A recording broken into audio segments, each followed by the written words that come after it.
साहित्यप्रेमी रसिक हो, मराठी साहित्यातील एक अत्यंत वैशिष्ट्यपूर्ण आणि गूढतेने नटलेलं व्यक्तिमत्व म्हणजे जी. ए. कुलकर्णी. त्यांच्या लेखना इतकाच वेधक आणि अंतर्मुख करणारा आहे त्यांचा पत्रव्यवहार. आणि या पत्रव्यवहारात आपल्याला भेटतात संवेदनशील, समजूतदार आणि तितक्याच आत्मीय अशा सुनीताबाई देशपांडे. ही केवळ पत्रांची देवाणघेवाण नाही, तर दोन प्रतिभावान व्यक्तिमत्वांमधील विचारांची, भावनांची आणि जीवनदृष्टीची एक सुंदर मैफल आहे. पत्र वाचनाचा हा कार्यक्रमातील भाग म्हणजेच जी. ए. कुलकर्णी आणि सुनीताबाई यांच्यातील पत्रव्यवहार आपल्यासमोर साकारत आहे, शब्दांच्या आणि भावनांच्या माध्यमातून. या कार्यक्रमाचे संकलन आणि अभिवाचन भाग्यश्री बारलिंगे आणि त्यांच्या टीमकडून सादर केले जाणार आहे, ज्यांच्या आवाजातून ही पत्र आपल्याला जिवंत अनुभवायला मिळतील. तर चला, शब्दांच्या या हळूवार आणि विचारमंथनाच्या प्रवासाला सुरुवात करूयात.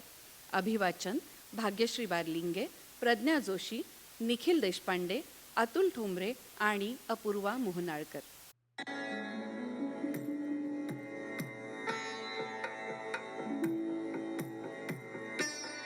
पत्र. पत्र हा शब्दच काव्यात्मा आहे, त्याच्या गाभ्यातच कविता आहे. पत्र आणि कविता या दोहोत बरीचशी साम्ये आहेत. कवितेप्रमाणे पत्रही थोडक्यात, मोजक्या आणि नेमक्या शब्दात लिहावे लागते. कारण कविता किंवा पत्र म्हणजे काय निबंध किंवा लेख नसतात. कवितेत जसे ओळीतले आणि दोन ओळींच्या मधले म्हणजे बिटवीन द लाईन्स समजून घ्यावे लागते आणि ते जाणकाराला जास्त चांगले समजते, तसेच पत्राचे पण आहे. सासूरबाशीण मुलीचे पत्र आले की आईला जे समजते ते वडिलांना समजेलच असे नाही. शिक्षणासाठी दूर राहणाऱ्या मुलाचे पत्र आले की वरवर ख्याली खुशाली कळवणाऱ्या पत्रातून आई वडिलांना त्यातली तगमग बरोबर कळते. प्रेमपत्रांना तर साहित्यात आणि सामान्य जनांच्या व्यक्तिगत जगात एक वेगळे स्थान आहे. भारतीय साहित्यातील पहिले प्रेमपत्र कुणी लिहिले असेल बरं? तर ते लिहिले आहे रुक्मिणीने कृष्णाला. त्या पत्रात ती लिहिते की वरन हरन करीजो. किती रोमॅन्टिक आहे पहा. म्हणजे तू मला पळवून नेलंस तरी चालेल, कारण मी तुलाच वरलं आहे. नाहीतर तिचा विवाह शिशुपालाशी होणार असतो. म्हणजे काय, विदर्भातल्या मुली स्मार्टच. प्रणयोत्सुक मुलीनं पाठवलेल्या पत्राचं रसग्रहण करायला तेवढेच रसिक मनही लागते. हे मन आरती प्रभूंच्या सूचना या कवितेतून पुरेपूर जाणवते. तर ही माझी एक अतिशय आवडती कविता मी तुम्हाला वाचून दाखवते. कवितेचं नाव आहे सूचना आणि कविता संग्रह आहे नक्षत्रांचे देणे. कविता अशी आहे. या टपोऱ्या अक्षरांच्या पोर तू पत्रातली, या टपोऱ्या अक्षरांच्या पोर तू पत्रातली, नागमोडी वक्रभाषा ही नव्हे सत्रातली. खोडिलेले शब्द काही अर्थवाही चित्रसे, बांधिले पक्षीचं जैसे ही लबाडी आगळी. हातचे राखून काही, बरं का, हातचे राखून काही खास फासे फेकिले, ही तुझी उद्गार चिन्हे पाठ शिवणी खेळली. आरती प्रभू. डौलवर्णे अक्षरांची पोक्त जैसी आढ्यता, राहिली नामानिराळी प्रश्नचिन्हे टाकिली. अक्षरांची घेत जाळी आडुनी तू त्या अशी, उष्ण श्वासांची नभाळी का तुझी तू चोरिली. चोरिता ती येत नाही तू लिहिले रात्रही, पाडिते टोले असे की लेखणी ही थांबली. या टपोऱ्या अक्षरांच्या पाकळी पत्रातली, फूल आहे द्यावयाचे सूचनाही पोचली. तर आज आम्ही जी पत्रे वाचून दाखवणार आहोत, तर ती काही सामान्य माणसांनी स्वतःच्या सुखदुःखांसंबंधी लिहिलेली पत्रे नव्हेत. त्यांचा बाज अगदी वेगळा आहे. जी. ए. कुलकर्णी नावाच्या महान लेखकाने केलेला हा पत्रव्यवहार आहे. जेव्हा मी सर्वप्रथम सुनीताबाई देशपांडे आणि जी. एनच्या पत्रव्यवहारावर आधारित प्रिय जी. ए. हे पुस्तक वाचलं, तेव्हा जीएननी लिहिलेल्या बखर बिम्मची, म्हणजे हे पुस्तक जर तुम्ही वाचलं नसेल किंवा कोणाला गिफ्ट म्हणून दिलं नसेल तर जरूर घ्या आणि ते लहान मुलाला गिफ्ट म्हणून द्या. ते अतिशय सुंदर पुस्तक आहे. म्हणजे लहान मुलांचं पुस्तक म्हणून ते घेतलं जातं, पण तुम्हालाच ते खूप आवडेल, मी अगदी खात्रीपूर्वक सांगते. तर बखर बिम्मची या बालकथेतील कुलपाची आठवण मला झाली या प्रियजी पुस्तक वाचून. हे कुलूप 2 किल्ल्यांनी उघडतं. जीएनचं मन पण असंच 2 किल्ल्यांनी उघडणारं होतं. पहिली किल्ली म्हणजे सुनीताबाईंसारख्या विद्वान, रसिक, बहुश्रुत व्यक्तीकडून आलेलं पत्र, आणि दुसरी किल्ली म्हणजे पत्राला उत्तर यावे अशी त्यात केलेली मागणी. खरं म्हणजे सुनीताबाई स्वतःही तशा रिझर्वडच होत्या, पण या पत्रांमध्ये त्यांनी दिलखुलासपणे बऱ्याच गोष्टी लिहिल्या आहेत ज्या सहसा त्यांनी इतरांना सांगितल्या नसत्या. त्यामुळे त्यांना पण या 2 किल्ल्यांची मात्रा लागू पडली असं म्हणावं लागेल. सुनीताबाईंनी लिहिलेल्या एका खुसखुशीत पत्रातील काही उतारे वाचून दाखवतील प्रज्ञा जोशी. श्री जी.ए. कुलकर्णी यास सप्रेम नमस्कार. माझं यापूर्वीचं पत्र आणि न्यू क्वेस्टचा अंक मिळालाच असेल. ते पत्र पोस्टात टाकलं आणि मग चुटपुट लागली. पत्र संपवताना पत्रोत्तराची वाट पाहते अशा अर्थाचं वाक्य आहे ते लिहिण्यात आपण चूक केली असं राहून राहून वाटलं. असं एखाद्यावर प्रेशर आणणं बरोबर नाही, पण ही अक्कल फार उशिरा सुचली. बाकी योग्य तेच योग्य वेळी सुचत गेलं असतं तर पश्चाताप हा फार महत्त्वाचा शब्द जन्मालाच आला नसता. माधवच्या संदर्भात एका पत्रात तुम्ही लिहिलं होतं, मी कुणाची सासूगिरी पत्करली नाही आणि पुढंही पत्करणार नाही. पत्रोत्तराची वाट पाहते असं लिहिण्यात छुपी सासूगिरी तर नसेल ना झाली?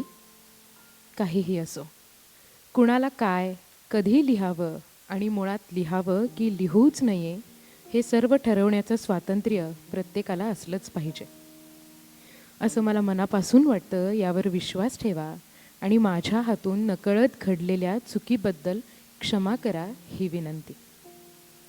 तुमचे मित्र आमचा वसंता. वसंत देशपांडे हा तुमच्यासारखाच अगदी देशस्थ ब्राह्मण. घरी सोवळं ओवळं भलतं कडक.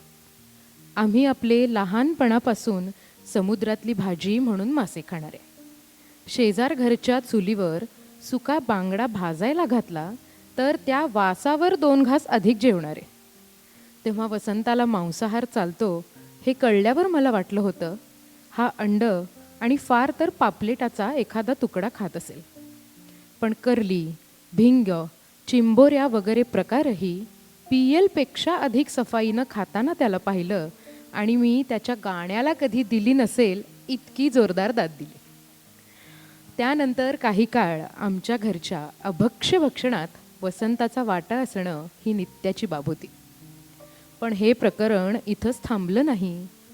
एके दिवशी चहाबरोबर पुढ्यात ठेवलेली लाडू चकलीची वशी दूर सारून शिंक्यावरच्या डब्यातला सुका बोंबील त्यानं काढून घेतला आणि तो चक्क चहात बुडवून खायला सुरुवात केली. त्या दिवशी मी त्याच्या पायावर डोकं ठेवून नमस्कार केला. हा माणूस खऱ्या अर्थानं पंचेंद्रिय जिंकलेला आहे.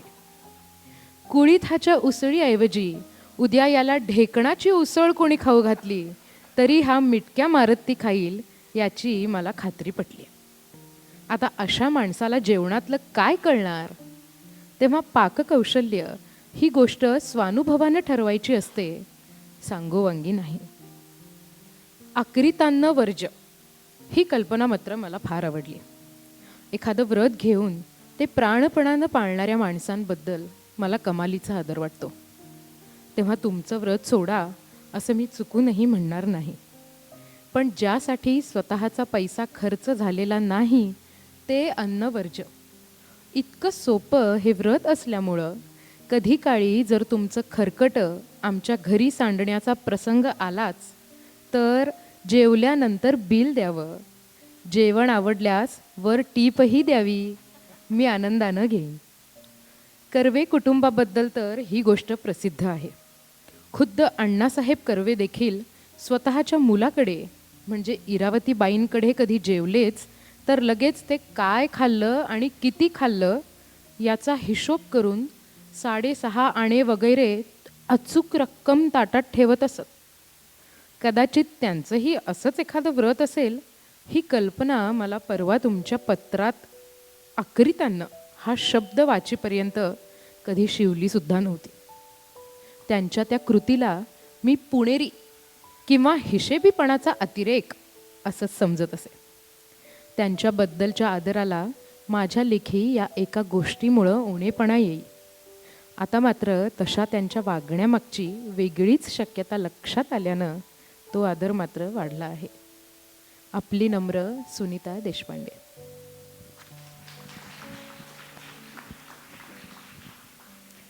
या कार्यक्रमासाठी 2 पुस्तकातून पत्रे निवडली गेली. पहिले पुस्तक म्हणजे प्रिय जीए आणि दुसरे जीएंची निवडक पत्रे खंड 2. प्रिय जीए हे सुनीताबाईंनी जीएंना पाठवलेल्या पत्रांचं संकलन आहे. ही सगळी पत्रे एकतर्फी आहेत, म्हणजे फक्त सुनीताबाईंनीच लिहिलेली आहेत. त्यावर जीएंची काय प्रतिक्रिया झाली असेल ती आपल्याला कळत नाही. तरी पण ही पत्र वाचत राहावीशी वाटतात. त्यात एक जिवंतपणा, रसरशीतपणा आहे, स्त्रीसुलभ लाघवीपणा आहे. प्रिय जीए हे पुस्तक संग्रहणीय आहे. ह्या पुस्तकाला लाभलेली प्रस्तावना म्हणजे प्रिय जीएला लाभलेली प्रस्तावना आणि त्याची गोष्ट अशी आहे की सुनीताबाईंनी स्वतः अरुणाताई ढेरेंना, म्हणजे त्या बऱ्याच त्यांच्यापेक्षा वयाने लहान, मानाने लहान, पण अरुणाताई ढेरेंना गळ घातली की अरुणा तूच या पुस्तकासाठी प्रस्तावना लिही, आणि त्यांनी ती प्रस्तावना लिहिली आणि ती अप्रतिम आहे. म्हणजे पुस्तक तर सुंदरच आहे, पण म्हणजे असा भरजरी शालू असावा आणि त्याचा तो काठ असावा तसं ते पुस्तक आणि ती प्रस्तावना त्यांचा संबंध आहे एकमेकांशी. तर डॉक्टर अरुणाताई ढेरे म्हणजे त्या डिलीट आहेत, त्यामुळे त्या डॉक्टर अरुणाताई ढेरे असं आम्ही त्यांना म्हणतो. तर त्यांची ती मननीय आणि वाचनीय प्रस्तावना आहे. त्यात त्यांनी सुनीताबाईंविषयी काय लिहिलं आहे ते वाचून दाखवते. मुळात या दोघांचे म्हणजे सुनीताबाई आणि जीएनचे मैत्र हे 2 समृद्ध आणि समानशील अशा प्रौढ स्त्री पुरुषांमधले निर्माणक मैत्र होते. किती छान शब्द आहे ना, निर्माणक मैत्र होते. जीए एक अत्यंत प्रतिभाशाली आणि अनवट जातीचे कलावंत असल्याचे सुनीताबाईंना माहिती होतेच. पण सुनीताबाई याही केवळ पुलंच्या पत्नी नव्हत्या. सकस आणि समृद्ध वाचन असणाऱ्या, स्वतंत्र विचार करण्याची क्षमता असणाऱ्या आणि पापणी जागी ठेवून जीवन व्यवहाराकडे पाहणाऱ्या अशा त्या होत्या. त्यांची रसिकता चोखंदळ होती, संवेदना तल्लख होत्या, रागलोभ स्वच्छ होते, उद्योगीपणा त्यांच्या हाडी मासी मुरलेला होता.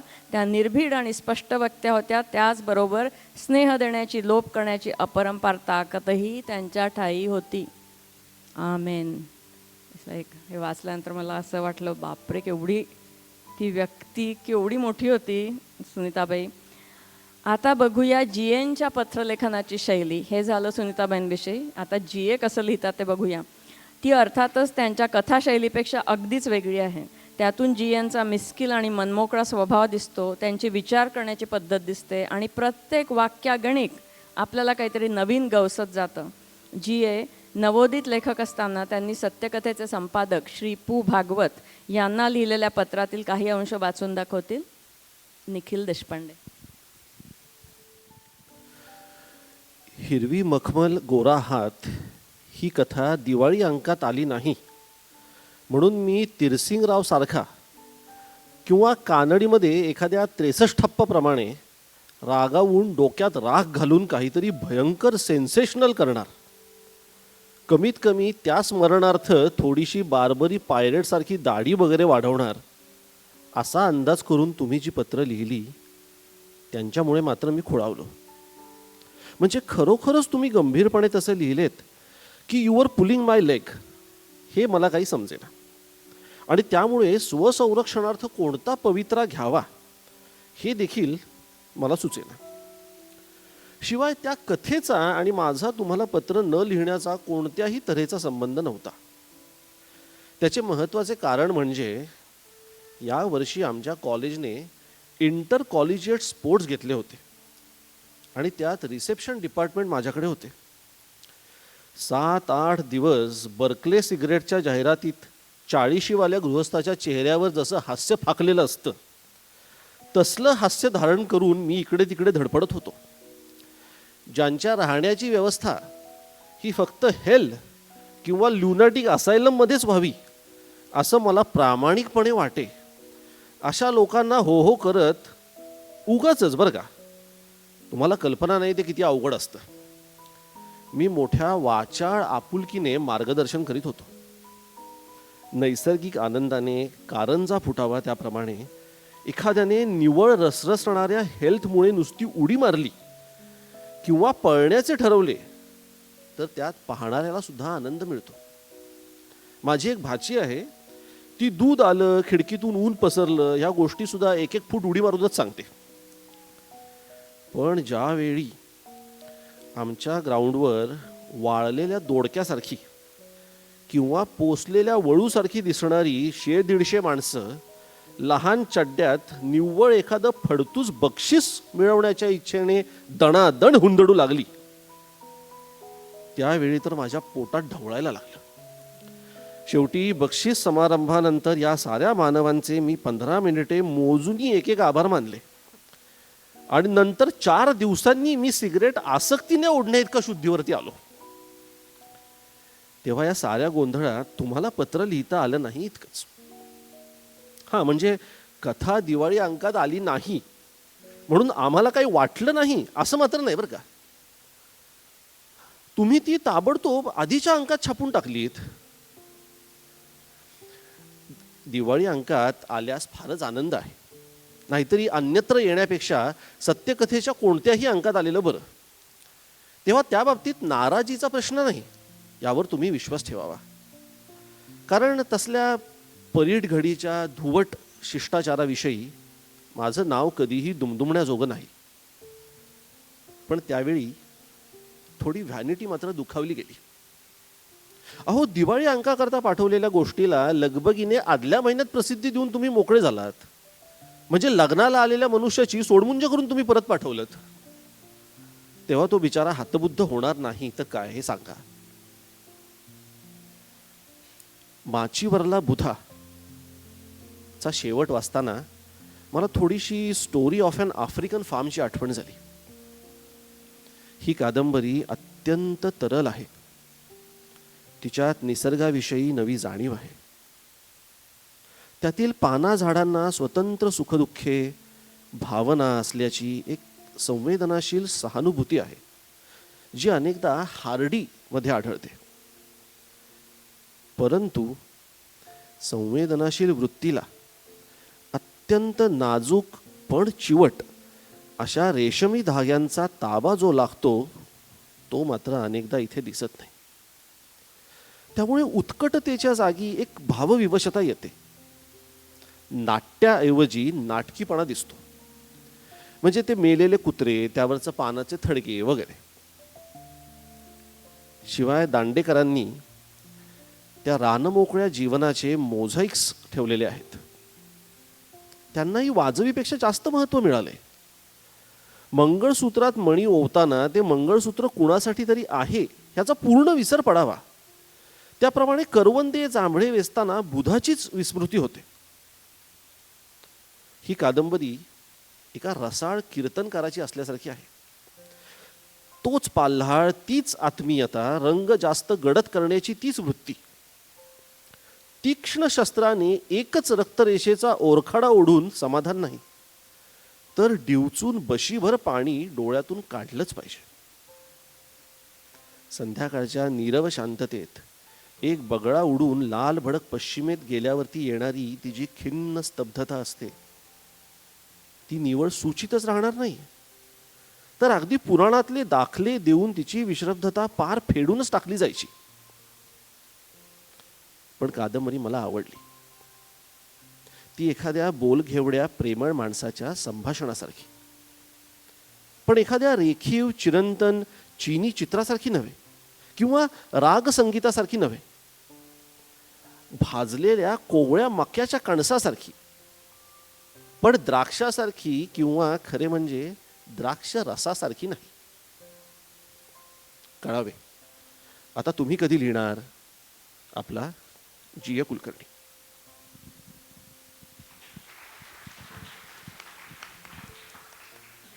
शेवटी माचीवरला बुधा कादंबरी आवडली हे लिहिलंय. म्हणजे मी तो पॅराग्राफ वाचताना मला असं वाटलं की ते म्हणतील की नाही आवडली किंवा काय, अजून पण शेवटी आवडली असं लिहिलं आहे. तर आता माझा खूप एक आवडता भाग मी तुम्हाला वाचून दाखवणार आहे. खरं म्हणजे दुसऱ्याची पत्रे वाचू नये हा शिष्टाचाराचा नियम आहे.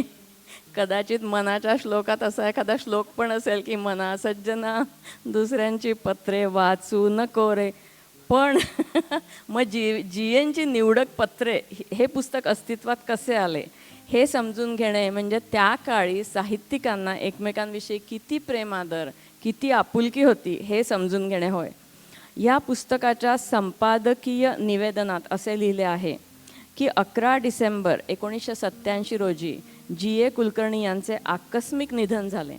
त्यांच्या साहित्यावर नितांत प्रेम करणाऱ्या अनेक रसिकांना व सुहृदांना तीव्रपणे असे वाटले की जीएननी लिहिलेली पत्रे जर उपलब्ध झाली तर त्यांच्या वाङ्मयीन व्यक्तिमत्वावर व त्यांच्या साहित्यावर प्रकाश पडेल आणि साहित्याच्या अभ्यासकांना त्याचा उपयोग होऊ शकेल. म्हणजे बघा, याच्यात कोणाचा काही अल्टेरियर मोटिव्ह आहे का किंवा व्यक्तिगत आहे का त्याच्यात काही भाग नाही. हा केवळ जनांचं, बाकीच्या लोकांचं भलं व्हावं म्हणून हे काम केलं आहे. तर हे जीएनचे चाहते आणि सुहृद कोण होते ज्यांनी शेकडो हस्तलिखित, आता तुम्ही हस्तलिखित पत्र पाहून किती वर्ष युग लोटलीत, त्यांनी शेकडो हस्तलिखित पत्रांच्या संपादनाचे हे प्रचंड काम विनामूल्य केले. हे मी अगदी अधोरेखित करते. हे आजच्या बाजारू जगात असं होणं शक्यच नाही, कारण की प्रत्येकजण प्रत्येक मिनिटाचा पैसे मागतो. तर त्यामुळे त्यांनी असे आपले पूर्वज होते आहेत आणि आपण तसं व्हावं असं मी त्याच्यातून शिकते. तर ज्यांच्या अथक परिश्रमामुळे आपल्याला हा खजिना उपलब्ध झाला आहे त्या व्यक्ती म्हणजे सांगा, पहिलं नाव कोणाचं असेल यात? आपले प्रिय पु ल देशपांडे. दुसरे होते सत्यकथेचे संपादक पूजनीय श्री पु भागवत. आणि तिसरे होते प्रसिद्ध समीक्षक प्राध्यापक म द हातकणंगलेकर. आणि चौथे होते साने गुरुजींचे वारसदार प्राध्यापक ग प्र प्रधान. हे संपादन करताना त्यांना लक्षात आले की जीए मुख्य वाक्यात कंस टाकून मोठमोठी लांब लांब पोटवाक्य लिहितात बरं का, आणि ती फार विनोदी असतात. तर उदाहरणार्थ जीए लिहितात, मीना मराठे या बाईंचा लेख वाचला. हे सुटसुटीत एक वाक्य आहे बरं का, तिथे ते थांबत नाही. मग नंतर कंसातलं पोटवाक्य. बाईंचा असं मी म्हणतो ते केवळ नावावरून, पण हल्ली खात्री देवत नाही. प्रभूची आरती म्हणणारी व्यक्ती पुरुष निघते व विंदा हे गोविंदाचे रूप निघते. कुणास ठाऊक मीना हे नेमीनाथ या नावातली मधलीच 2 अक्षरं असायची. स्वतःच्याच कथांविषयी त्यांनी मजेदार लिहिलंय. सत्यकथेला पाठवण्यापूर्वी मीच माझ्या 2 कथा वाचून पाहिल्या आणि त्या पूर्ण होण्याच्या आधीच एक ट्रंकॉल सारखी लांब जांभई दिली आणि म्हटलं, ही जर कथा असेल इतकी मजेदार आहे, ही जर कथा असेल तर मी ग्रेटा गार्बो आहे. तसेच त्यांच्या चंद्रावळ या कथेसंबंधी त्यांचा सत्यकथेशी बराच पत्रव्यवहार झाला, पण शेवटी ती कथा या ना त्या कारणाने छापली गेली नाही. त्याविषयी जीए लिहितात, तुमचे चंद्रावळ विषयीचे आणखी एक पत्र मिळाले. एकंदरीने चंद्रावळीची दर खेपेला गाडी चुकते आहे खरी. पोरीच्या कपाळी एकंदरीने बाशिंग बळच दिसत नाही हे खरे. म्हणजे हा बाप बोलतोय मुलीचा की लेखक. दुसरे एक मजेदार विधान, या संक्रांतीला मी तुम्हाला म्हणजे हे श्रीपू भागवत मोठे बरं का, तुम्हाला मुद्दामच एक कविता असलेले कार्ड पाठवले. मला हा विनोद कळायला ना जरा वेळ लागला, आता तुम्हाला कळतो का बघू. या संक्रांतीला मी तुम्हाला मुद्दामच एक कविता असलेले कार्ड पाठवले. म्हटले, मुक्त सुनीत आणि पानमोकळ्या कविता मोठमोठ्या छापणाऱ्या संपादकांना रीटा हेवर्सला ब्राह्मण सभेत हळदी कुंकवाला बोलावल्याप्रमाणे एक जबरदस्त धक्का द्यावा. तुम्हाला कळलं ना की मोठमोठ्या पानांची सवय असलेली कविता, साडी घातलेली कविता, आणि रीटा हेवर्थ एकदम पोस्टकार्ड. GN चे वाचन साक्षेपी होते. साक्षेपीचा अर्थ काय आहे? मेटिक्युलस.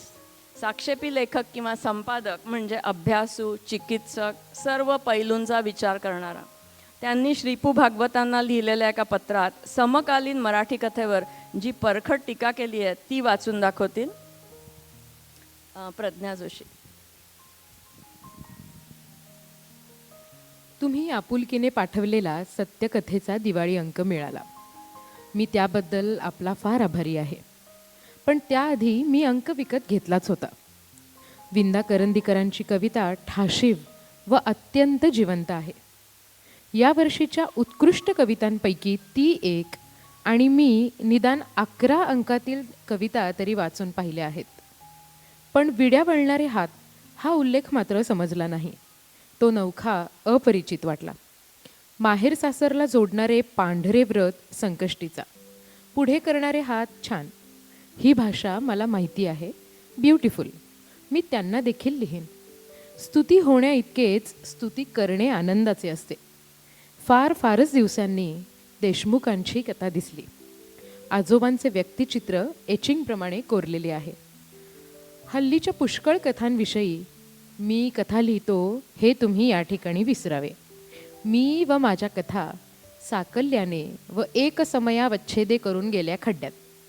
मला असे वाटते की भावना विवश होऊ या भीतीने आपण भावनांचीच दहशत घेतली आहे व तिच्या जागी शास्त्रार्थे एक सुपारी ठेवून कथा पार पाडतो. भाषा जरुरीपेक्षा जास्त जिवंत होईल म्हणून तिचे मीठ तोडतो. आणि कुणास ठाऊक, कथेत चुकून घटना कथानक येईल म्हणून प्रसंगांकडे अगदी तिरळ्या नजरेने पाहिल्यासारखी करतो.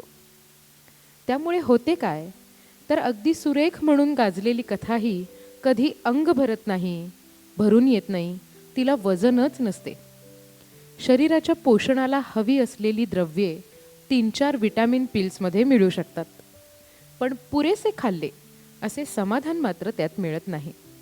कारण कथेला काय किंवा खाण्याला काय, बल्क पाहिजे. आणि आमोद सुनासी आले ही कथा पहा. कशी स्किम्पी, फार दिवस कुढत सासरी राहिल्यासारखी वाटते. आणि हे मोकाशींसारख्या भावनाशील व्यक्तीबाबत.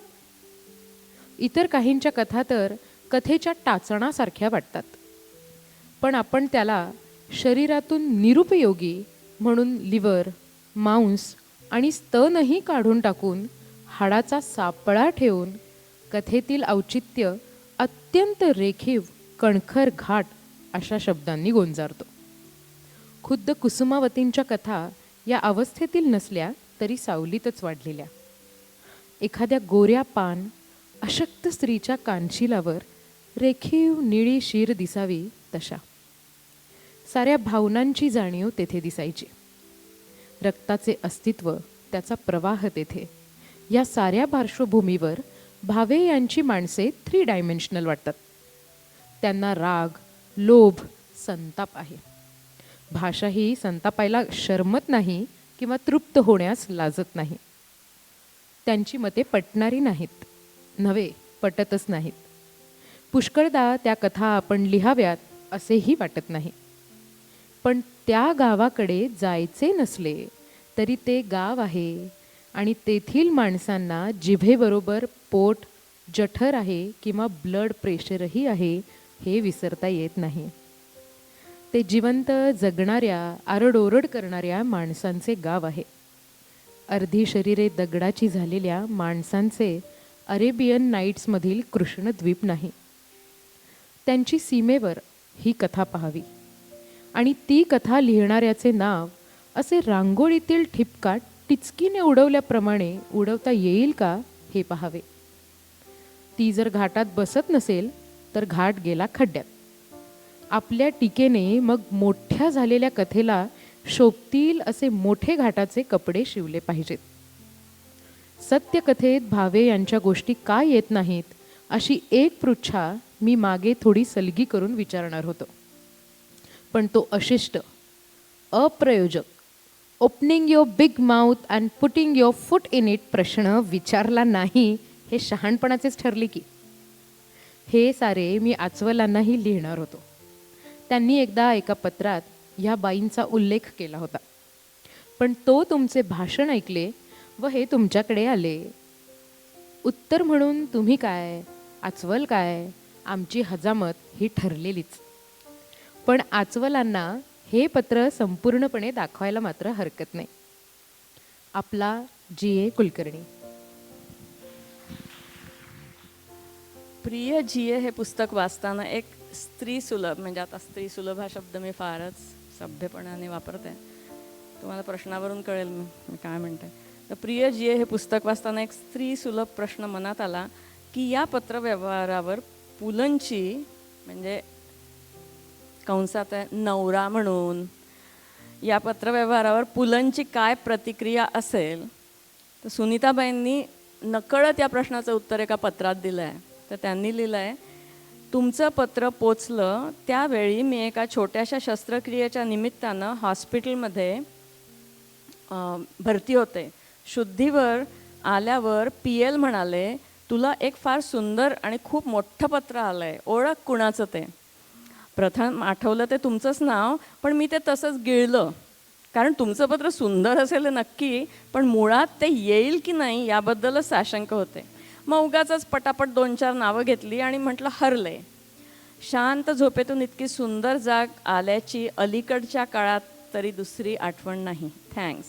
म्हणजे याच्यावरूनच कळतं की किती निर्मळ नाती होती ती, आणि काही प्रायव्हसी वगैरे नाही. पुलंनी त्यांची पत्र उघडून वाचली, म्हणजे किती छान, मला ते इतकं आवडलं. कवी लेखकांच्या सर्जनशीलतेविषयी फार बोललं जातं बरं का, क्रिएटिव्हिटी. मग कशी सुचली बा कविता, कथा वगैरे वॉटेवर. पण मला नेहमी प्रश्न पडतो की लिहिलेली कथा, चांगली शुद्ध लिहिलेली कथा, कविता एखादा लेखक का बरं फाडून टाकत असावा. तर G.A.नी त्याचं उत्तर काही अंशी त्यांच्या एका पत्रात दिलं आहे, ते वाचून दाखवतील अतुल ठोंबरे. भाग्यश्रीताई जसं म्हणालाय, मी G.N.ची पत्र वाचतो तेव्हा मला ते इन्सेप्शन सारखी फिलिंग येते की G.N.च्या कथा, G.N.चे काव्य आणि मग G.N.च्या पत्रांमधल्या कथा, पत्रांमधले काव्यात्मक जे मेटाफोर्स ते यूज करतात ते शब्द अगदी जिवंत होतात. तर या पत्रांमध्ये पण 2 भागांमध्ये G.N.नी एक लेखक म्हणून त्यांची असलेली भावना इतर चांगल्या लेखकांविषयी आणि एक वाचक म्हणून त्यांचं असलेलं निरीक्षण या दुसऱ्या भागात दाखवलं आहे. तर ते वाचतो.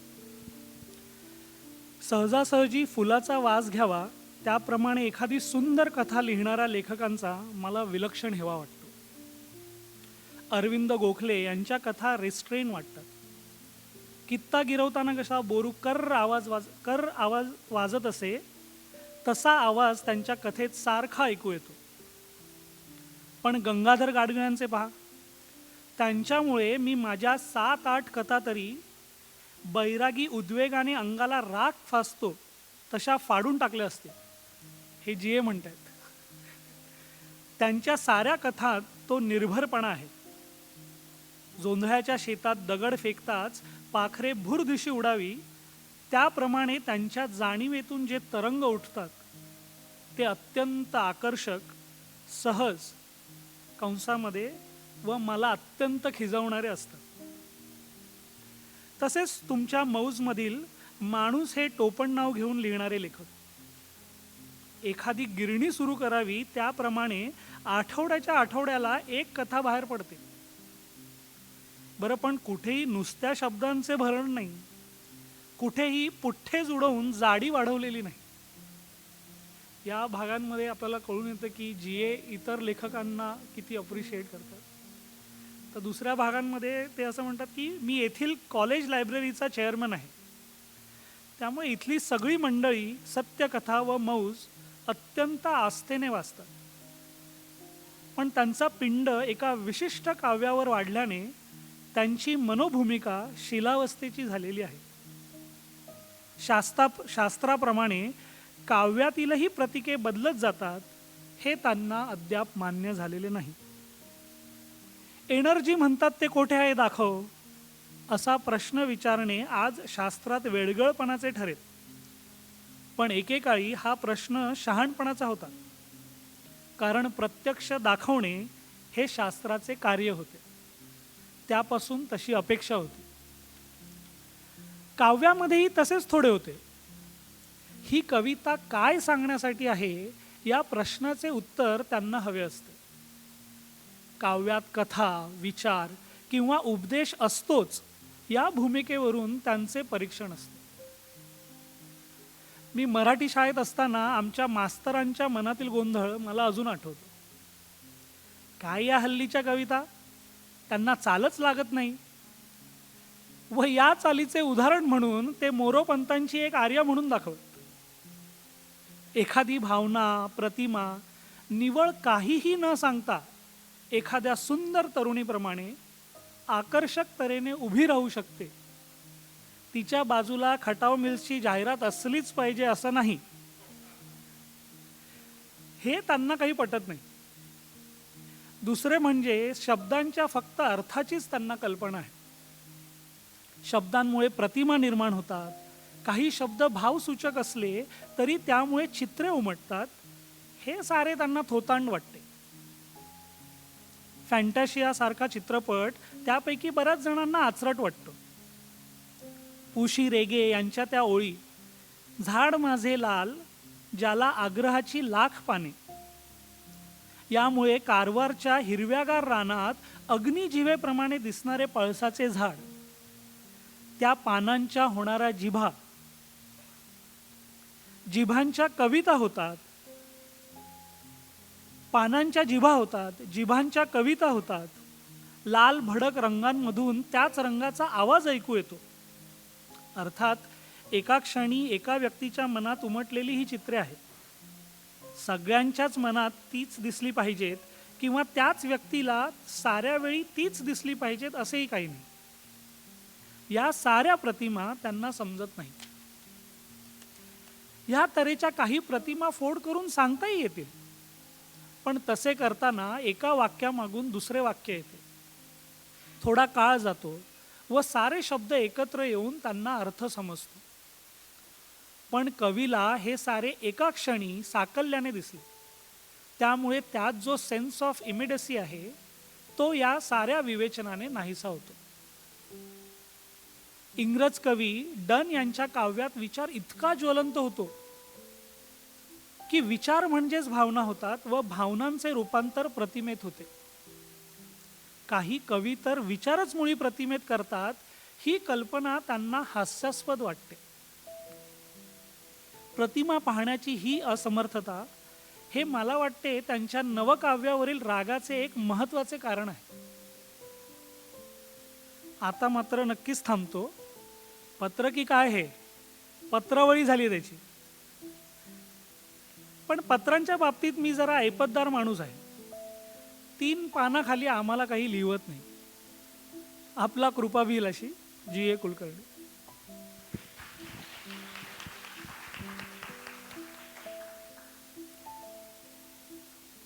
सुनीताबाई आणि जी.ए. या दोघांचेही वाचन अफाट होते.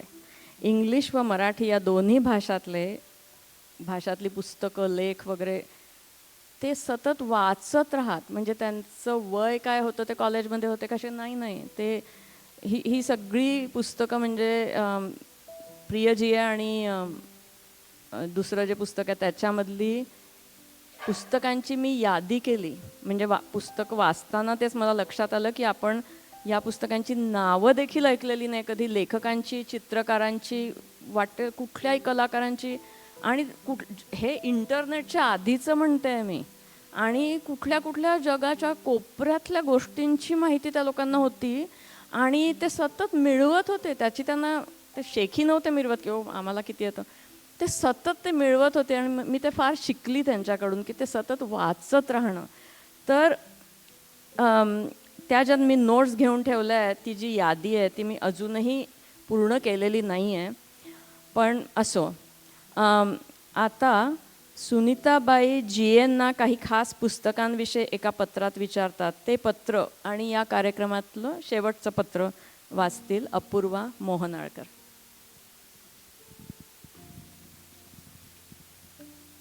श्री G.A. कुलकर्णी यास सप्रेम नमस्कार. तुमच्या पत्राची खूप वाट पाहिली. तुम्हाला स्वतःची कामं आहेत, लिखाण, वाचन, इतर कामं आहेत, प्रकृतीही बरी नसते. तशात सवड होईल आणि लिहावासं वाटेल तेव्हा तुम्ही न कंटाळता अगदी पोटभर पत्रही पाठवलं आहे. असं असताना तुमच्या पत्राची अपेक्षा करणं चूक आहे हे कळतं. तरीही अशा चुका का घडाव्या? रामपुजारीच्या घरी सोलापूरला PLला भेटायला कॉलेजची खूप मुलं जमली होती. सगळे मराठीचे विद्यार्थी विद्यार्थिनी. तेव्हा बोलणं खानोलकर आणि GA याच विषयाभोवती घुटमळत होतं. तेवढ्यात पुजारीची बायको मला म्हणाली, GA कुलकर्णींची ओळख व्हावी अशी आमची फार इच्छा होती. त्यासाठी आम्ही त्यांच्या घरी गेलो, पण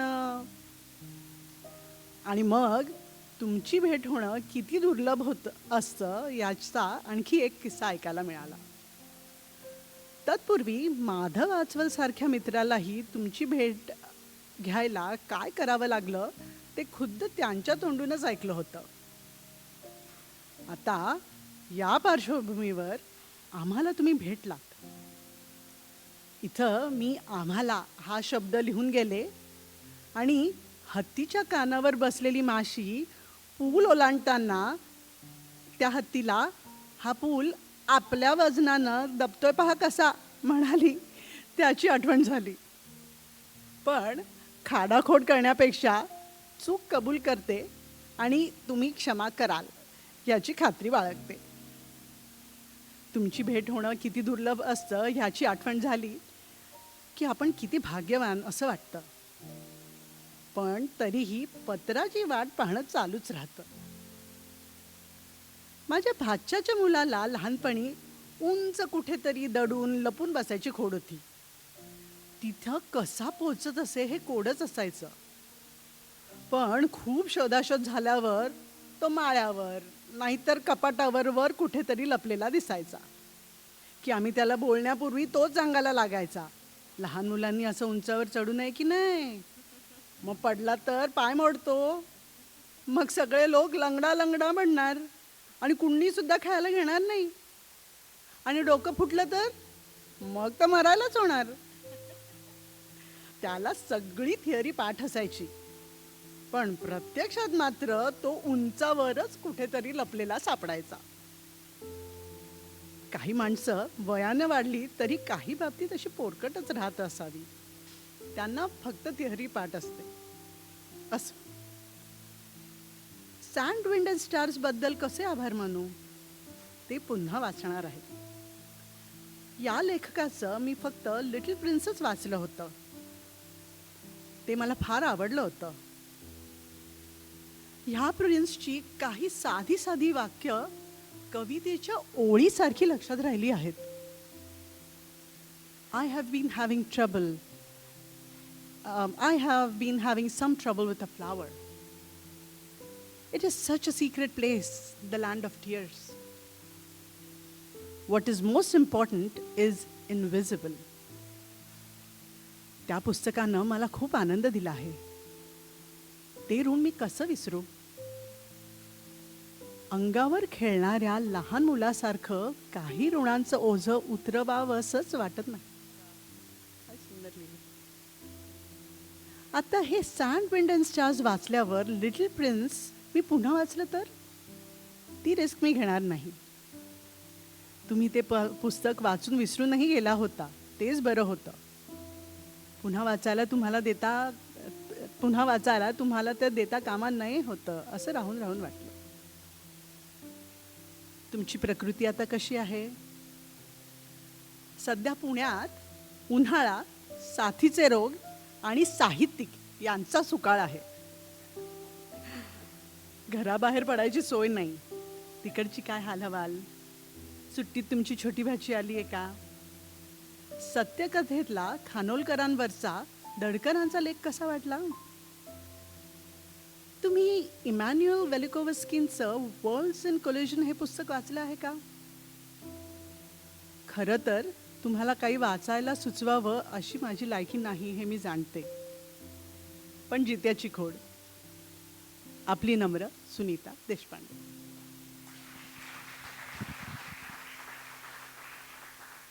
लिटल प्रिन्स हे पुस्तक वाचलं नसेल तर अगदी जरूर वाचा. अगदी एवढंसं आहे आणि अतिशय सुंदर पुस्तक आहे. आता समारोपाकडे. पत्रांचं युग संपलेलं आहे. पत्र लिहिण्याची जी प्रक्रिया, जे विचार मंथन, जी भावनिक घालमेल होत असे, तेवढा वेळ द्यायला कोणी तयार नाही आणि तसं कल्चर पण उरलेलं नाही. सुनीताबाई आणि GA या दोन मनस्वी व्यक्तींनी हा मनोज्ञ असा पत्रव्यवहार निर्माण करून आपल्यासाठी एक ऐतिहासिक दस्तऐवजच निर्माण केला आहे. त्यांना मनोमन वंदन करून या कार्यक्रमाचा समारोप करूया एका कवितेनं. ती कविता तुमच्यापैकी काही लोकांनी ऐकलेली आहे. पुनरुक्तीबद्दल क्षमस्व.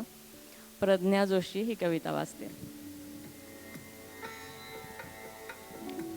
कवितेचं नाव आहे आठवण आणि कवयित्री डॉक्टर भाग्यश्री बारलिंगे.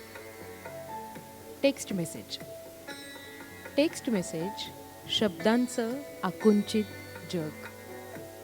दाटीवाटीनं अनेक अक्षरं अधीर अशी इलेक्ट्रॉनिक घोड्यावर स्वार. LOL, OMG, IMHO. भावनांचा फुलोरा. वेळ कुणाला? लगेच उत्तर मिळतं. LOL, OMG, IMHO. आठवतात मला तू लिहिलेली अनेक पानी पत्र. विचारांच्या कोशातून शब्दांची फुलपाखरे सोडवत त्यांना अक्षरात पकडून काळजीपूर्वक लिहिलेली पत्र आठवतात मला. काळाच्या अखंड नीरस भिंतीवर उजळलेला कोनाडा निर्माण करणारी पत्र. क्षणात न मिळता युगांनी मिळणारी आतुरतेचं पोस्टेज लावलेली पत्र. मला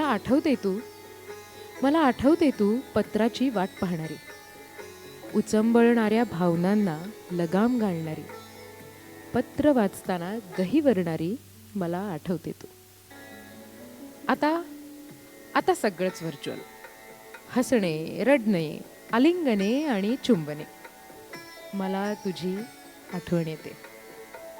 या LOL, OMG, IMHO जगाला शब्दांची रीत शिकवायला एकदा तरी मला पत्र लिही. तुझा माझा श्वास एक असला तरी एकदा तरी मला पत्र लिही.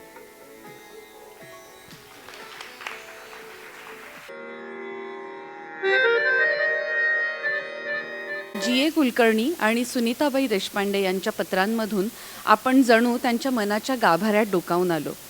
कधी चिंतनशील, कधी हळवा, कधी अगदी साधा पण मनाला भिडणारा अशा विविध भावछटांनी नटलेला हा पत्रसंवाद आपल्या सगळ्यांच्या मनात नक्कीच काहीतरी हलवून गेला असेल. शब्दांची ताकद काय असते आणि संवाद हा किती गहिरा असू शकतो याचा प्रत्यय या कार्यक्रमातून आपल्याला आला. या अप्रतिम सादरीकरणासाठी भाग्यश्री बारलिंगे आणि त्यांच्या संपूर्ण टीमचे मनपूर्वक अभिनंदन आणि आभार. त्यांच्या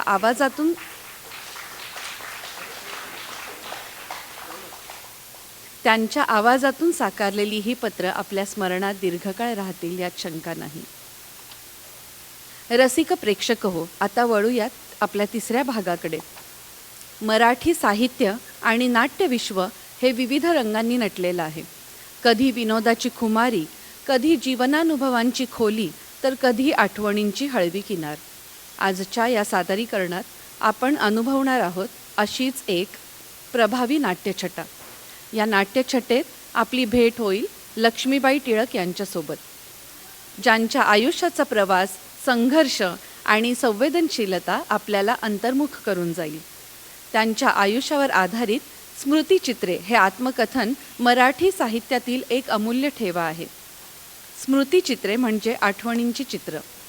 लक्ष्मीबाईंच्या आयुष्यातील अनुभव, संघर्ष, नातेसंबंध आणि बदल यांचं अत्यंत साध्या पण प्रभावी भाषेत केलेलं वर्णन.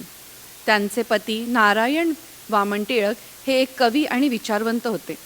त्यांच्या स्वभावातील बदल, धर्मांतराचा निर्णय आणि त्या निर्णयामुळे आयुष्यात आलेले मोठे बदल हे सगळं लक्ष्मीबाईंनी अत्यंत प्रभावीपणे या पुस्तकात मांडलेलं आहे. मराठी साहित्यातील एक मैलाचा दगड मानलं जाणारं हे पुस्तक म्हणजे स्त्रीच्या नजरेतून सांगितलेला वास्तव जीवन प्रवास, त्या काळातील समाज, संस्कृती आणि मूल्यांची झलक. या नाट्यछटेमध्ये आपली भेट होणार आहे आणखी एका व्यक्तिमत्वासोबत, ते म्हणजे अंतू बर्वा. पु ल देशपांडे यांनी साकारलेलं एक काल्पनिक पण अजरामर खुमासदार व्यक्तिमत्व. अंतू बर्वा केवळ एक विनोदी पात्र नाही, तर रत्नागिरीमध्ये राहणाऱ्या एका मध्यमवर्गीय व्यक्तीच्या मानसिकतेचं अत्यंत बारकाईने केलेलं निरीक्षण आहे. तो एक टिपिकल कटकट्या पण प्रेमळ म्हातारा माणूस आहे. जगाकडे बघण्याचा त्याचा दृष्टिकोन थोडा निराशावादी पण वास्तववादी आहे. त्याच्या बोलण्यात नेहमीच तिखट विनोद आणि टोमणे असतात, पण त्या टोमण्यांमागे आयुष्याचे खोल अनुभव दडलेले असतात. पुलंची निरीक्षण शक्ती, उपरोध आणि साध्या गोष्टींमधला विनोद आपल्याला नक्कीच खळखळून हसवेल. आता सादर होत आहे थोडा वेगळा, हलका फुलका पण विचार करायला लावणारा अनुभव, म्हणजेच म्हैस अमेरिकेतली ही नाट्यछटा, जी आपल्याला संस्कृती, बदल आणि विनोद यांचा अनोखा संगम दाखवेल. एक खरेखुरे व्यक्तिमत्व लक्ष्मीबाई टिळक आणि दुसरे काल्पनिक व्यक्तिमत्व अंतू बर्वा जर अमेरिकेत भेटले तर जरा विचार करून बघा. आणि सोबत असेल पुलंची म्हैस.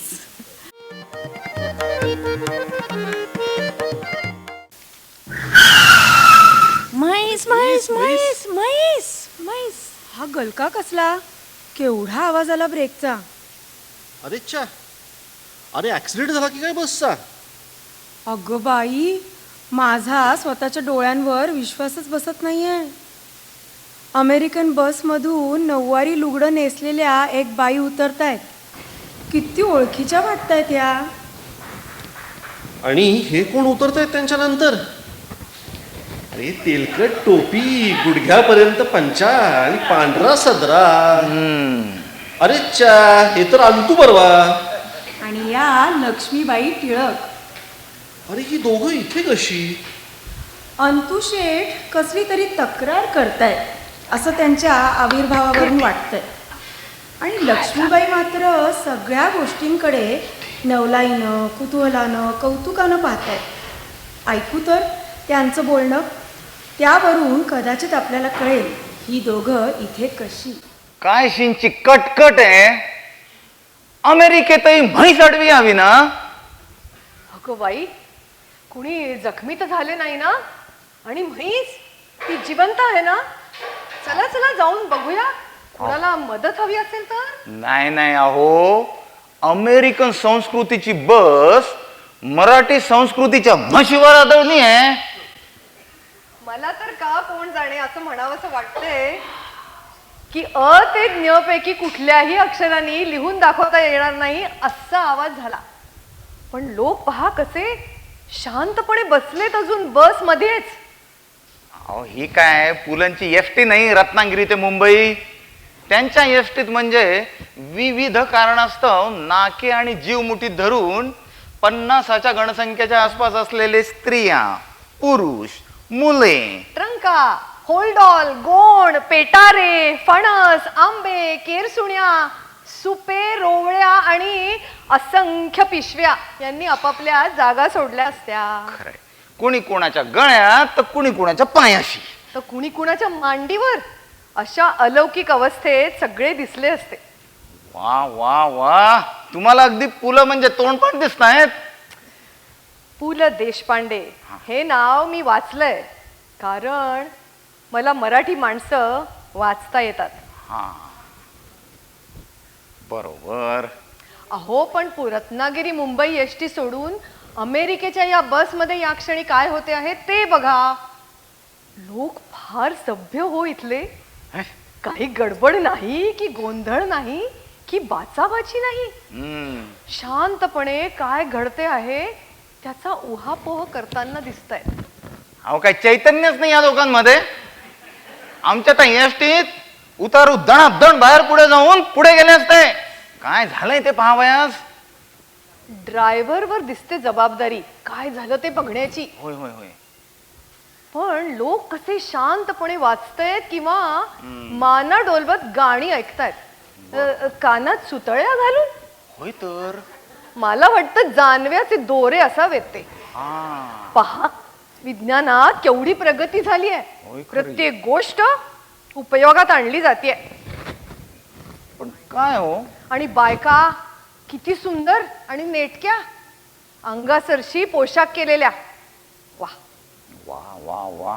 पण काय हो, या अत्याधुनिक बशीत तुम्ही ह्या पोशाखात कशा काय? काय नाटक कंपनी बरोबर काय प्रवास करताय की काय? अहो मी काही खरी व्यक्ती नाही आहे. हे? मी मराठी माणसाची एक सामूहिक स्मृती आहे. बर. भूत म्हणा हवं तर, तुमच्यासारखंच. तुम्हास कसे कळले मी भूत आहे ते? तुम्ही बस मधून उतरताना तरंगत उतरलात ना, होय की. तेव्हाच ओळखले मी. बरोबर आणि तुमच्या पायखुणाही कुठे उमटल्या नाहीत त्या. बरोबर. शिवाय ती हवेतून काढलेली तपकिरीची डबी. नजर बरी तेज हो तुमची. कोण हो तुम्ही? मी मनू गोखले. अगो बाई, चक्क माहेरचं नाव सांगितलं मी तुम्हाला. मी श्रीमती लक्ष्मी टिळक. असं आहे. आणि मी अंतू बर्वा, रत्नागिरीच्या मधल्या आळीतील लोकोत्तर पुरुषांपैकी एक. अहो मी कसला लोकोत्तर, माझ्यासारखे 100 असतील त्या आळीमध्ये. आंब्याच्या पेट्याऱ्याबरोबर व्यक्ती आणि वल्लीचे पुस्तकही पाठवले, त्यामुळे इथपर्यंत यात्रा झाली. तुम्ही कुठल्या? आम्ही म्हणजे गाव विचारायचे आहे की काळ? आम्ही जलालपूरचे. बर. अहो मी 19व्या शतकातली. असं. पण आज या बशीतली माणसं पहिली 21व्या शतकातली. होय होय. स्त्रिया पुरुषांबरोबर किती निसंकोचपणे वागतायत. होय होय. जास्तच. स्त्री पुरुषांच्या आयुष्यात हा दिवस यावा हे माणुसकीला अहो पडलेलं स्वप्न जणू. आणि आज ते सगळ्यात सुंदरपणे साकार झालंय हो. मला बाई पुन्हा या काळात जन्म घ्यायला आवडेल. जलालपुऱ्यातली माणसे जरा फारच बोलतात असं वाटते मला. अहो शेवटी मी एका स्त्रीची स्मृती, मी बोलणारच. बरोबर. पर तुम्ही सांगा तुमच्या रत्नागिरीच्या गमती जमती. छे हो, रत्नागिरीत कसल्या आल्या गमती आणि कसल्या आल्या जमती. रत्नागिरीत सदा आणि कदा उन्हाळा आणि दुष्काळ. गावात कुणी नातेवाईक? नारळी पोफळी हेच आमचे नातेवाईक. तुमचा एक मुलगा मुंबईला असतो ना, त्याला भेटायला जात असणार. असतो ना, गेलो तो एकदा भेटावयास. पण आमची रत्नागिरी मुंबई एसटी सदैव खचाखच भरलेली. एकदा तो प्रवास केला आणि जनता जनार्दनाला दुरूनच नमस्कार करतो. गर्दी मला सुद्धा अजिबात आवडत नाही. म्हणून तुमच्या त्या एसटीपेक्षा मग आमची 2 पायाची बसच बरी. घेतली बोचकी की निघालं. बरोबर. पण आज या बशीमध्ये माणसं हे जे चित्र पाहिलं, समृद्धीचं समानतेचं, असं चित्र भारतात उभं राहायला 100-150 वर्षापेक्षा अधिक काळ गेला. अहो 150 वर्षे तुमची ब्रह्मदेवाच्या रिष्टवाच्यातला काटा सेकंदान देखील हालत नाही 1000 वर्ष ओलांडल्याशिवाय. तो ब्रह्मदेवाच्या रिष्ट वाच्यातला काटा नक्कीच हल्लाय. हा, काय सांगताय का? अहो तुम्ही भूत असून घाबरताय काय? होय ते खरेच. माहित आहे ना, भीत्या पाठी ब्रह्मराक्षस. होय होय. तुमच्या पाठी कदाचित रिष्टवाज घातलेला ब्रह्मदेवी. काय हो, तुम्ही काय ब्रह्मदेवाच्या हातूतात जाऊन आलात की काय? त्याचा काटा कसा हलतोय ते पायावास. अहो ब्रह्मदेवाच्या रिष्ट वाच्यातला काटा हा हल्लेला दिसावा लागतो का? म्हणजे मला असं म्हणायचंय की गेल्या 100-150 वर्षात माणसाची एकूणच खूप छान प्रगती झाली आहे. बायका कशा पुढारलेल्या आहेत. आपल्या बसची ड्रायव्हर सुद्धा एक स्त्री आहे, हे तुमच्या लक्षात आलं का? अहो काय सांगताय काय? हा, बाई आहे ती. होय. पुरुषासारखे केस कापले नाहीत आणि पुरुषासारखेच कपडे सुद्धा केलेत. वा काय तडफदार स्त्री आहे. वा वा मी ना मुंबईला पहिल्यांदा सायकल चालवणारी एक स्त्री पाहिली होती तेव्हा असं आहे? काय अचंबा वाटला होता म्हणता. बरं. कोणाला सांगू नका हा, पण काल मी विमानात बसून आली आहे. तुम्ही होय. विमानातून इतक्या वरती उडता येतं तुम्हास? अहो उडणाऱ्या विमानात नाही बसले, एअरपोर्टवर एका देशपांडे बाईच्या भल्या मोठ्या पर्स मध्ये हा. सूक्ष्म रूप घेऊन बसले. हम्म. त्या निघाल्या होत्या लेकीच्या बाळंतपणासाठी अमेरिकेत. विमानातून जाताय तेही बाळंतपणासाठी विश्वेश्वराचा अंगारा देऊन ठेवा. हो, तुमचा अंगारा अधिकारी फेकून देतील. मी माझ्या डोळ्यांनी पाहिलंय. बर. पण माझ्यासाठी विमानात बसणं ही फार मोठी गोष्ट हो. टिळकांकडून शिकले मी हा धाडसीपणा. विमानात बसण्याचा कसला आलाय धाडसीपणा? ती आमची मगाची एसटी बघा. एकदा त्या वाहनाने उन्हाळ्यात प्रवास करून दाखवा. त्याच्या चिकाटीवर माणसाने पृथ्वी प्रदक्षिणा करून यावे. मला अगदी समजते हो तुम्ही काय म्हणताय ते. मग? आणि म्हणूनच इथली शिस्त मला जाणवते आणि आवडते सुद्धा. शिस्त दिसतेच की ती शिस्त. एवढी मराठी संस्कृतीची म्हैस अडवी पडली आहे आणि कुणाला काही आहे का तिचं? पण आपण तिथे न गेलेलेच बरे. उगीच पैसे वगैरे मागायचे. अहो अहो अहो, मराठी संस्कृतीच्या म्हशीला काहीही झालेले नाही. ती चांगली ठणठणीत आहे. होय. रूढी परंपरांचे खूर अजूनही हलताना दिसत आहेत. आणि बऱ्या वाईटाचा न्याय करणारी शेपटी अदृश्य माशांना सुद्धा हाकलताना दिसते आहे. वा वा वा. आता 7 समुद्र पलीकडचा प्रवास करून आल्यावर जरा दमायला होणारच. तुम्ही फारच ऑप्टिमिस्टिक दिसताय. मिस्टिक म्हणजे वाघाचे पंजे. अहो अमेरिकन संस्कृती शानदार आहे. लोकांना आकर्षित करण्यासाठीच तिचा जन्म झालाय. आपली मराठी संस्कृती तशी लाजरी, अंतर्मुख, वर्चस्व स्वीकारणारी, ती काय इथे टिकाव धरणार नाही. छे, मला नाही असं वाटत.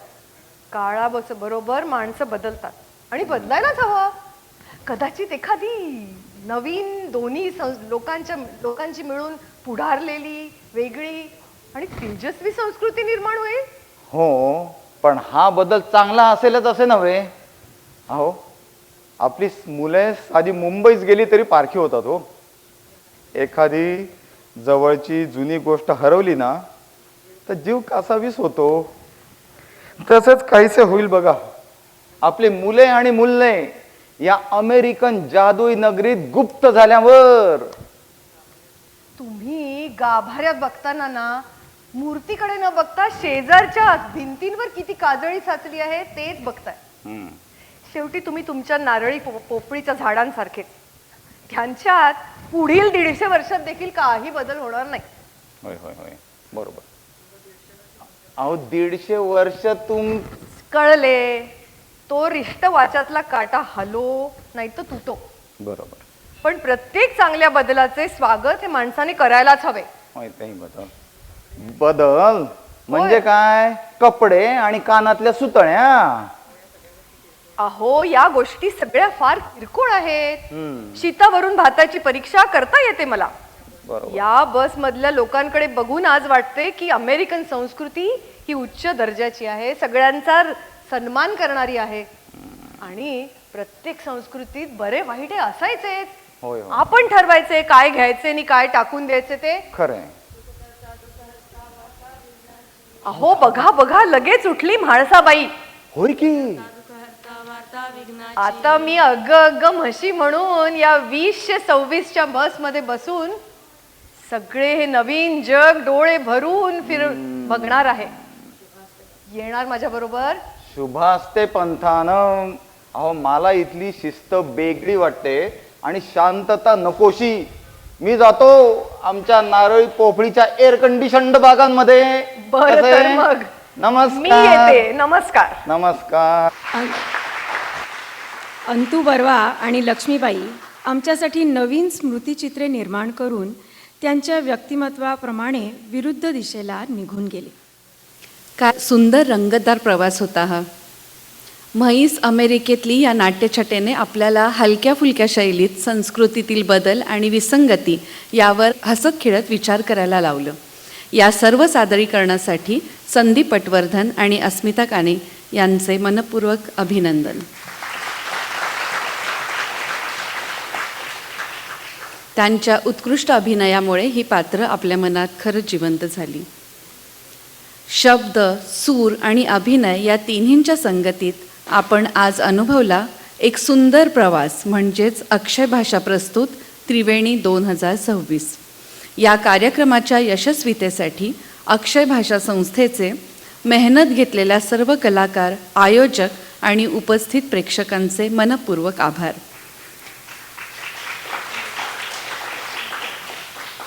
मराठी भाषेचा, संस्कृतीचा आणि कलेचा हा झरा असाच अखंड वाहत राहो. आपल्या सर्वांच्या प्रेमाने आणि सहकार्याने अक्षय भाषा संस्था समाजासाठी विविध उपक्रम राबवत आहे. आज आम्ही आपल्यासमोर एक अत्यंत संवेदनशील आणि माणुसकीशी निगडीत अशी विनंती घेऊन उभे आहोत. पॅलिएटिव्ह केअर म्हणजे असाध्य किंवा गंभीर आजारांनी ग्रस्त रुग्णांना दिलासा देणारी, वेदना कमी करणारी आणि त्यांच्या जीवनाच्या उर्वरित काळाला सन्मानाने जगण्याची संधी देणारी सेवा. इथेच आपल्या सहकार्याची गरज आहे. आपण दिलेली प्रत्येक देणगी रुग्णांच्या वेदना कमी करण्यासाठी औषधोपचारात मदत करेल, आवश्यक वैद्यकीय साधनसामग्री उपलब्ध करून देईल, रुग्ण आणि त्यांच्या कुटुंबियांना मानसिक आधार देण्यास हातभार लावेल. आपली छोटीशी मदतही एखाद्याच्या आयुष्यात मोठा दिलासा ठरू शकते. म्हणूनच आपणा सर्वांना नम्र विनंती आहे की अक्षय भाषा संस्थेच्या पॅलिएटिव्ह केअर या उपक्रमासाठी मनापासून देणगी द्या. चला, आपण सगळे मिळून दुखण्यातही माणुसकीचा हात धरूया आणि एखाद्याच्या शेवटच्या प्रवासाला थोडंसं सुसह्य आणि सन्मानपूर्ण बनवूयात. आजच्या कार्यक्रमातील सर्व रंगकर्मी आणि नाट्यकर्मी म्हणजेच आजच्या सर्व कलाकारांना मंचावर येण्याची विनंती करते. पडद्यामागील सर्व कलाकारांनीही देखील आणि स्वयंसेवकांनीही मंचावर यायचे आहे. रसिक प्रेक्षकांना विनम्र अभिवादन करून आपण एक ग्रुप फोटो घेणार आहोत. तोपर्यंत एक सूचना, कार्यक्रमानंतर संध्याकाळी 6:30च्या पुढे इंडिया ओव्हन रेस्टॉरंटमध्ये बफे घेतल्यास नेहमीच्या किमतीऐवजी म्हणजेच $23.95 पर्सन ऐवजी त्रिवेणी 2026च्या प्रेक्षकांना खास सवलतीच्या दरात म्हणजेच $16.95 पर पर्सन ह्या दरात संपूर्ण व्हेज नॉनव्हेज बफे मिळेल. ह्याची कृपया नोंद घ्यावी आणि त्याचा जरूर लाभ घ्यावा. धन्यवाद.